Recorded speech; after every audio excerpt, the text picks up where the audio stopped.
എൻ്റെ എല്ലാ പ്രിയപ്പെട്ട ഉദ്യോഗാർത്ഥികളും മനസ്സിലാക്കേണ്ട ഒരു കാര്യമുണ്ട്.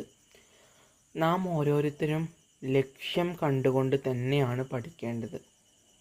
നമുക്ക് ഒരു സ്ഥാനം അല്ലെങ്കിൽ നമ്മുടെ ഭാവിയിൽ നമുക്കൊരു നല്ലൊരു സർക്കാർ ജോലി ലക്ഷ്യം കണ്ടുകൊണ്ട് പഠിക്കുന്ന ഓരോ ഉദ്യോഗാർത്ഥികളും ആ ലക്ഷ്യത്തിനു വേണ്ടി കൃത്യമായ കഠിനാധ്വാനം ചെയ്യേണ്ടതുണ്ട്. നമ്മുടെ കഠിനാധ്വാനവും നമ്മുടെ മനഃശക്തിയും അതുപോലെ തന്നെ നാം പഠിക്കുന്ന സാഹചര്യവും നമ്മൾ എത്രത്തോളം അതിന് വില കൽപ്പിക്കുന്നു എന്ന കാര്യങ്ങളൊക്കെ നമ്മെ വിജയത്തിലേക്ക് എത്തിക്കുന്ന ഘടകങ്ങളാണ്. നമ്മുടെ ലക്ഷ്യത്തിനു വേണ്ടി നാം കഠിനമായി പരിശ്രമിക്കണം. പരിശ്രമത്തിനു ശേഷം വിജയം നമുക്ക് ഉറപ്പിക്കാം. എല്ലാവർക്കും വിജയാശംസകൾ.